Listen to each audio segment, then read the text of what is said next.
First Contact's price. The Kraxan warship emerged from hyperspace like a predator breaking the surface of still water. Its crystalline hull caught the light of Earth's sun, refracting it into deadly rainbow patterns across the void. On the bridge, Fleet Commander Zextal clicked his mandibles in disappointment as he studied the primitive defense satellites orbiting the blue planet below.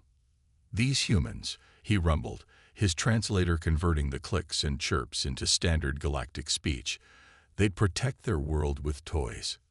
His command staff chittered in agreement, their compound eyes reflecting the holographic displays showing Earth's defensive capabilities. But down in the United Earth Defense Command bunker beneath the Rocky Mountains, Director Sarah Chen watched the alien vessel's arrival with grim satisfaction. For 15 years, she had prepared humanity for this moment, ever since the first hidden probes detected advanced civilizations among the stars.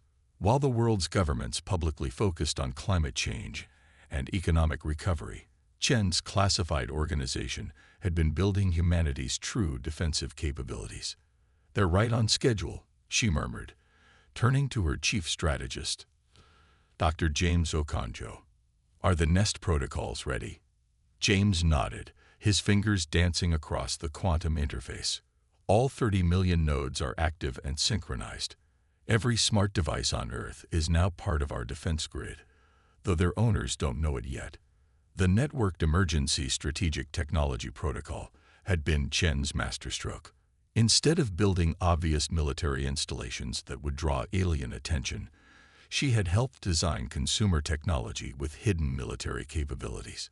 Every smartphone, self-driving car, and home automation system contained dormant defensive protocols that could be activated in an emergency.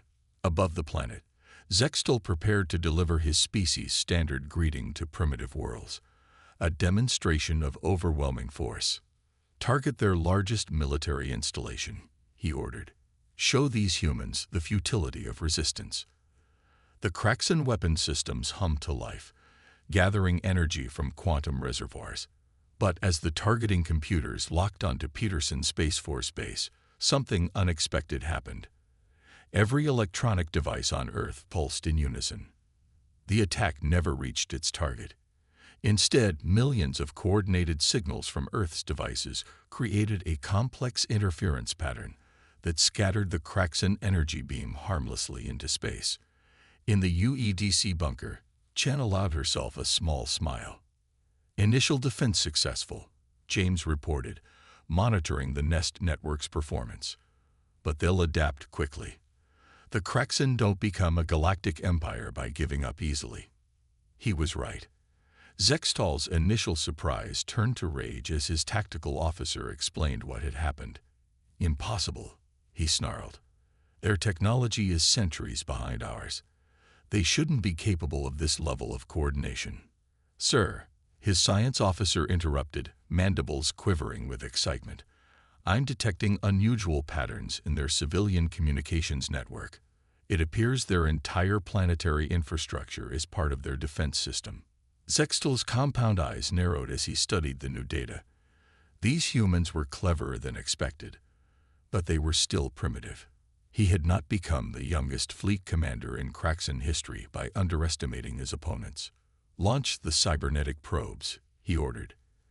"If they want to use their civilian infrastructure against us, we'll turn it against them." On Earth, Chen watched as thousands of small objects deployed from the Kraxan vessel. Each one was barely larger than a hummingbird, designed to infiltrate and corrupt electronic systems. But she had prepared for this too. "Activate the DIC protocols," she commanded. James hesitated for just a moment before entering the command sequence. The distributed intelligence counter-engagement system was experimental, and no one was quite sure how it would perform in real combat. As the Kraxan probes descended into Earth's atmosphere, they encountered something unprecedented. Every device they attempted to corrupt instead corrupted them, using advanced viral algorithms that evolved faster than the probe's defenses could adapt. The DIC system turned the alien technology's own complexity against it, creating cascade failures that spread through the probe network like wildfire.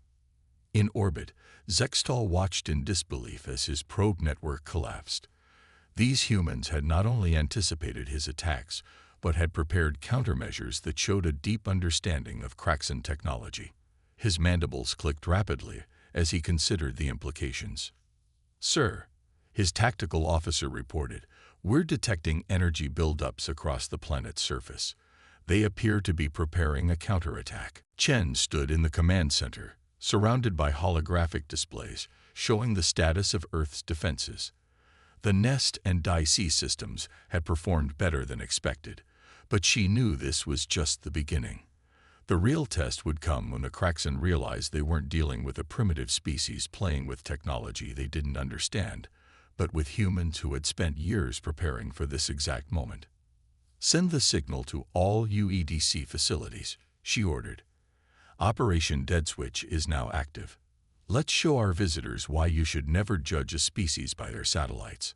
As warning klaxons sounded in the bunker, Shen thought about how the Kraxan had made the same mistake so many others had made throughout human history, assuming that technological advancement was the only measure of a civilization's capability.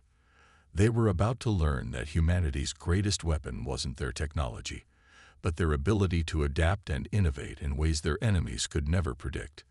The real battle for Earth was about to begin. Operation Dead Switch. The activation of Operation Dead Switch transformed Earth's cityscape into something alien yet familiar. Every digital billboard, autonomous vehicle, and smart building became part of humanity's defense network. In New York, holographic advertisements flickered and reformed into early warning systems. In Tokyo, swarms of delivery drones reorganized into surveillance networks. In Lagos, smart traffic systems began coordinating civilian evacuations while simultaneously laying traps for potential ground forces. Fleet Commander Zextal watched the planetary transformation with growing unease. His tactical displays showed millions of network devices activating simultaneously, but their purpose remained unclear. The Kraxan Empire had conquered dozens of worlds, and none had ever displayed this level of coordination. "Analysis," he demanded, his mandibles clicking rapidly in agitation. His science officer's compound eyes darted between multiple displays. "The humans are repurposing their civilian infrastructure, sir, but the pattern makes no tactical sense. They're expending enormous energy to reconfigure systems that have no military value." In the UEDC bunker, Sarah Chen monitored the deployment with satisfaction. "How long until full activation?" she asked James, who was coordinating with defense centers across the globe. 30 seconds, he replied, his fingers dancing across holographic controls. "Though I still think this is risky. We're exposing our entire defensive capability at once." Chen smiled grimly. "That's exactly what we want them to think. Humans didn't survive this long by being predictable." Above them, Zextal finally lost patience. "Enough games," he snarled. "Launch the ground forces. Let's see how their clever networks handle real warriors." Kraxan drop pods streaked through Earth's atmosphere, each containing dozens of cybernetically enhanced soldiers. They landed in major cities across the globe, their crystalline armor gleaming as they emerged ready for conquest. But the resistance they encountered defied all their combat protocols. In Seoul, a squad of Kraxan warriors found themselves trapped when every autonomous vehicle in a 10-block radius formed an impenetrable barrier, their metal chassis reconfiguring into makeshift fortifications. In Mumbai, smart dust particles used for weather monitoring coalesced into clouds that shorted out Kraxan targeting systems. In Sao Paulo, the very streets seemed to come alive as nanite-infused asphalt shifted and flowed, transforming urban terrain into a battlefield that favored the defenders. "Impossible," Zextal's ground commander reported, his transmission filled with static. "Their technology is primitive, yet they're using it in ways our combat simulators never predicted." Chen watched the battles unfold through countless feeds. "Phase 2, she ordered. "Show them why humanity stopped building obvious weapons decades ago." James initiated the sequence, and across the planet, humanity's true defensive innovations revealed themselves. Park benches transformed into electromagnetic pulse generators. Children's toys became autonomous drones. Even the paint on buildings turned out to contain programmable nanites that could disrupt cracks in energy shields. "Sir," Zextal's tactical officer reported, mandibles trembling, "we're losing ground forces faster than we can deploy them." These humans, they turned their entire civilization into a weapon. But Chen knew they couldn't maintain this level of defense indefinitely. The energy requirements alone were staggering, and some systems were already showing strain. They needed to move to the next phase before the Kraxan realized the true limitations of their technology. "Begin Protocol Omega," she commanded. "It's time to show them our real surprise." James looked up sharply. "That system hasn't been tested. We don't know if—" "We don't have a choice," Chen interrupted. "The Kraxan are adapting faster than expected. If we don't act now, we'll lose our advantage." As she spoke, the alien forces were indeed learning. Their warriors began using more primitive weapons, realizing that simple projectiles were more effective when fighting an enemy who could hack any energy-based technology. Zextal himself had ordered his ship to maintain distance from Earth, recognizing that proximity only gave the humans more opportunities to infiltrate his systems. But humanity's greatest innovation wasn't in their repurposed technology or hidden weapons. It was in something far more fundamental, something the Kraxan, with all their advanced technology, had never considered possible. As Protocol Omega activated, every human-made computer system on Earth began operating in perfect quantum synchronization, creating a planetary consciousness that existed for microseconds at a time, just long enough to coordinate defenses with impossible precision while remaining too brief for the Kraxan to detect or counter. "What are we seeing?" Zextal demanded as his forces faced increasingly coordinated resistance. "How are they predicting our every move?" The answer would have shocked him. Humanity hadn't built a better weapon. They'd turned their entire civilization into a distributed artificial intelligence that could think and adapt faster than any hierarchical military command structure. The real question was, how long could they maintain it before the system overloaded? And what would happen with the silent strike? The quantum synchronized defense system had bought Earth precious time, but Sarah Chen knew they couldn't maintain it forever. In the UEDC bunker, warning lights flashed as power grids across the planet strained under the load. They needed to strike back, and they needed to do it before their advantages slipped away. "Status report on Project Whisper," she demanded, her eyes fixed on the global defense grid's deteriorating metrics. James pulled up a secure hologram showing a network of stealth satellites that had remained dormant since their secret deployment 5 years ago. "Ready for activation. Though I still think this is too aggressive. If it fails, we lose anyway," Chen interrupted. "The Kraxan aren't just here to conquer us. Their attacks on civilian infrastructure prove they want to eliminate our ability to resist. We strike now." In orbit, Fleet Commander Zextal was finally beginning to understand the true nature of his enemy. These humans weren't merely clever with their technology. They were dangerous precisely because they didn't think like a spacefaring civilization should. Every time his forces adapted to one of their defensive innovations, the humans changed tactics completely. "Status of the ground invasion," he demanded. His ground commander's image flickered in the holographic display. "We're holding positions in major cities, but casualties are significant. The humans seem to have hidden weapons and defensive systems in everyday objects. We can't trust anything we encounter." Zextal's mandibles clicked in frustration. The Empire's standard conquest protocols weren't working. Perhaps it was time to abandon subtlety and simply overwhelm the humans with brute force. He was about to order his fleet to begin planetary bombardment when his tactical officer screamed. "Energy spike. Massive quantum fluctuation detected." Project Whisper activated simultaneously across the globe. The dormant satellites came to life, but they didn't attack with conventional weapons. Instead, they began broadcasting precisely modulated quantum signals that interacted with the exotic particles the Kraxen used to power their ships. The effect was devastating. Kraxen energy weapons misfired, shields fluctuated, and their quantum communications network dissolved into chaos. The humans had spent years studying trace emissions from alien ships, learning exactly how their technology worked, and developing countermeasures that targeted its fundamental principles. Impossible. Zextol raged as his flagship's systems went haywire. Their technology is too primitive to affect quantum fields. But humanity's attack was just beginning. As the Kraxen fleet struggled with failing systems, thousands of small objects detached from Earth's defunct satellites and defunct space debris. These were the real weapons of Project Whisper, quantum-entangled nanite swarms that had been disguised as space junk, waiting for this moment.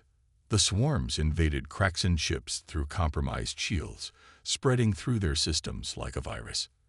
But instead of destroying the alien technology, they began reprogramming it, turning the advanced systems against their users in ways the Kraxen had never imagined possible. In the UEDC bunker, Chen watched the chaos unfold. "Begin Phase 2 of the strike," she ordered. "Show them why humans are the most dangerous species they've ever encountered." Across the planet, civilian power grids suddenly surged with impossible energy levels. The quantum synchronization that had been defending Earth transformed into a weapon, channeling power through the nanite swarms to overwhelm Kraxen systems completely. Zextol watched in horror as his mighty fleet began to turn against itself. Ships fired on each other, responding to phantom commands. Navigation systems sent vessels on collision courses. Communication channels broadcast human messages in perfect Kraxen language. "How?" he demanded. "How can they control our technology so completely?" The answer was both simple and terrifying. Humans hadn't tried to match Kraxen technology. They'd spent years figuring out how to hack it, compromise it, and turn it against itself. Every defensive measure had been a calculated move to gather more data about how Kraxen systems worked. But victory wasn't assured. The quantum synchronization was burning out power grids across Earth. The nanite swarms were losing coherence as the Kraxen finally began finding countermeasures. And worst of all, long-range sensors detected more Kraxen ships approaching. A backup fleet Zextol had summoned when he first realized this conquest wouldn't be easy. Chen studied the tactical displays, watching their advantage slowly slip away. "How long until total system failure?" she asked James. 20 minutes, maybe less," he replied grimly. "The power grid can't handle this level of quantum manipulation. When it fails," she nodded, "they would lose control of the nanite swarms. The defensive grid would collapse. Earth would be vulnerable again. Unless—" "Initialize Protocol 0, she said quietly. James paled. "That's not a defense system. If we activate it. If we don't, humanity ends today," Chen interrupted. "Send the code. It's time to show the Kraxen why you should never corner a species that has spent its entire history learning to survive against superior forces." As James entered the activation sequence, Chen watched the tactical displays and hoped humanity was ready for what came next. Because Protocol 0 wasn't just another weapon. It was something that would change both humanity and their attackers forever. Neural warfare. Protocol 0 was humanity's darkest secret and greatest innovation. While the Kraxen had focused on developing ever more powerful weapons, humans had taken a different path. They had learned to weaponize consciousness itself.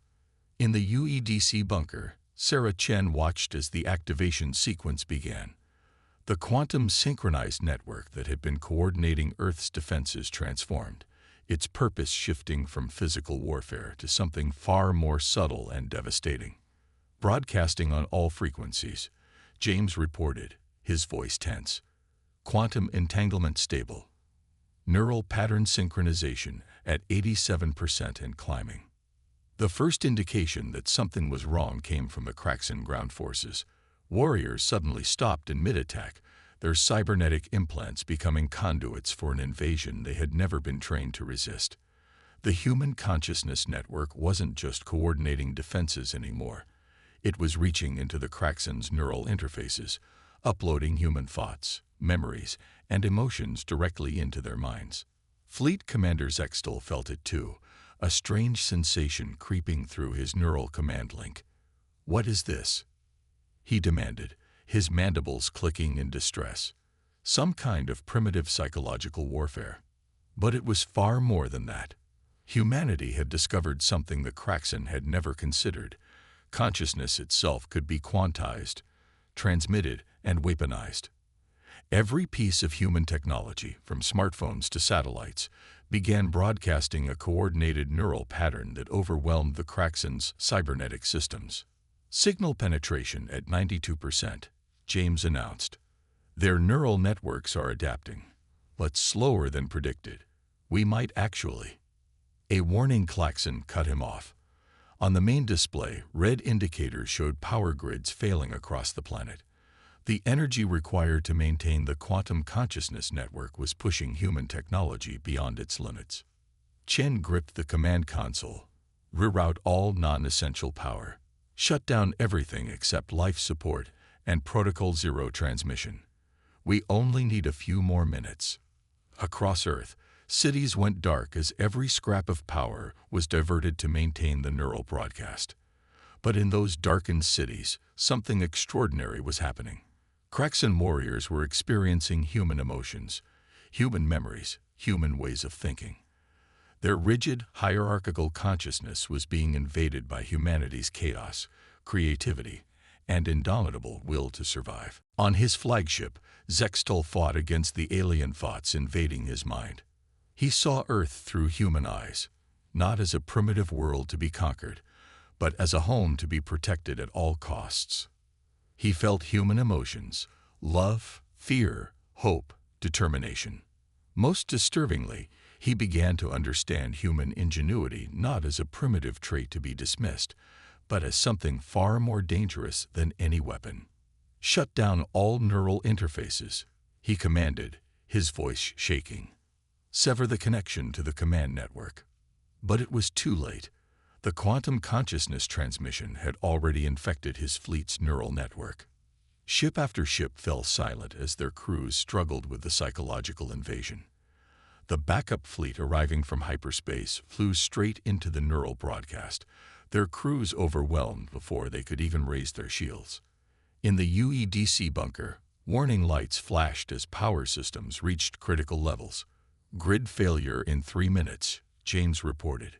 "Neural pattern synchronization holding at 97%, but we're losing transmission power."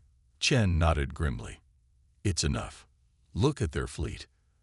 The Kraxen ships hung motionless in orbit, their crews paralyzed by the neural invasion. But more than that, they were changing. The rigid hierarchy of their neural network was dissolving, replaced by something new. A hybrid consciousness that combined Kraxen technology with human creativity and determination. "What have we done to them?" James whispered. "We've shown them who we really are," Chen replied. "Not just our technology or our weapons, but our minds, our way of thinking, our humanity." The power grid finally failed, plunging Earth into darkness. The quantum consciousness network dissolved, its energy demands finally overwhelming human technology. But as emergency systems slowly restored power to cities across the planet, it became clear that the darkness wasn't necessary anymore. The Kraxen fleet remained silent in orbit, but it was a different kind of silence now. Not the silence of defeat, but of transformation. Fleet Commander Zextal's next transmission wasn't a surrender, it was a request for dialogue. His voice was changed, struggling with new concepts and emotions. "We need to understand what you are, how you think, why you fight this way." Chen smiled tiredly. "That's the difference between us, Commander. You fight to conquer, we fight to survive. And in doing so, we've changed you more than your weapons could ever change us." But as the adrenaline of victory faded, she knew this wasn't really the end. They had won the battle, but they had also created something unprecedented, a bridge between two fundamentally different types of consciousness. The real challenge would be what came next. Victory's edge. Dawn broke over a changed Earth. As the sun rose over darkened cities and silent battlefields, humanity faced not just the aftermath of victory, but the dawn of a new era. In the UEDC bunker, Sarah Chen stood before a holographic display showing the transformed Kraxan fleet in orbit, their crystalline ships reflecting the first rays of morning light. Neural pattern analysis complete, James reported, studying the data streams from their remaining active sensors. The consciousness merger appears stable. They're not just thinking like us, they're beginning to understand us. Chen nodded, remembering the desperate gamble that had led them here. Protocol Zero hadn't just been a weapon. It had been an act of desperate communication, forcing the Kraxan to experience humanity's perspective in the most direct way possible. Above them, Fleet Commander Zextal, or what Zextal had become, coordinated with his transformed fleet. The rigid hierarchy of Kraxan command had dissolved, replaced by something new, a hybrid decision-making structure that combined their advanced technology with human adaptability. "We request permission to land." Zextal's transmission carried new harmonics, his translator struggling to convey concepts that hadn't existed in the Kraxan language before. "Not as conquerors, but as students, we need to understand what you have done, what you have made us become."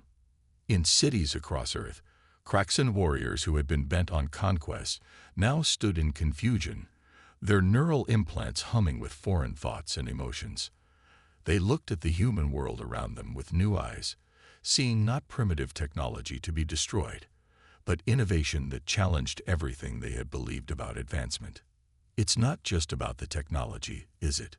One warrior asked the human defender in the ruins of Shanghai. "Your strength, it comes from something else." Chen watched these interactions through surviving surveillance feeds, knowing that humanity's greatest victory hadn't come from destroying their enemy, but from forcing them to evolve. The Kraxan had arrived believing themselves superior, only to discover that true advancement wasn't measured in weapon strength or shield capacity, but in the ability to adapt, to think differently, to change. "Begin recovery protocols," she ordered, her voice carrying to defense centers around the world. "And prepare for diplomatic contact. Our visitors have a lot to learn about being human." The next few days revealed the full scope of humanity's achievement. The Kraxan, their consciousness irrevocably altered by Protocol Zero, began sharing their technology, not as conquerors demonstrating their superiority, but as equals eager to understand how humans would adapt and improve it. "Your quantum technologies are impressive," James admitted during a technical exchange with a Kraxan engineer, "but you never considered using them the way we did." The engineer, their compound eyes now showing hints of human expression, nodded. "We built our empire on power. You built your defense on innovation. The difference is significant." But victory had come at a cost. Earth's power grid would take months to fully recover.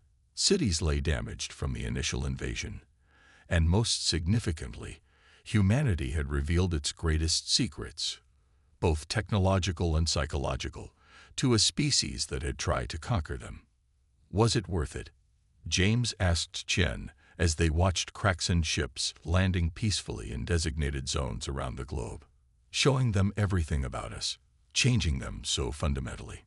Chen thought about the alternatives, about planetary bombardment, about extinction, about the end of human civilization. "We did what humans always do," she replied. "We survived by adapting. And we won by forcing our enemies to adapt with us." In orbit, the newly transformed Kraxan fleet received transmissions from their empire. More ships were coming. Not invasion forces, but diplomatic vessels, their commanders both alarmed and intrigued by what had happened to Zextal's fleet. "They will try to understand," Zextal warned during a conference with Earth's leaders. "But they cannot, not until they experience what we have experienced. Your Protocol Zero, it has shown us that true power lies not in weapons, but in the ability to change, to think differently, to become something new." Chen looked out at the gathering of human and Kraxan leaders, seeing not the end of a war, but the beginning of something unprecedented. Humanity had defended itself not by outgunning their enemies, but by outthinking them, by turning the very consciousness of their attackers into a bridge between species. "We never wanted to fight you," she told the assembled delegates, "but we were ready to do whatever it took to survive. In doing so, we've given both our species a chance to become something greater than either of us could have been alone." As the sun set on this new era, satellites detected more Kraxan ships entering the solar system. But Earth didn't activate its defenses. They didn't need to. Their greatest weapon had never been their technology, their tactics, or even Protocol Zero. It had been humanity itself, their creativity, their adaptability, their unwavering determination to survive and thrive against any odds. The universe would never be the same, and neither would they.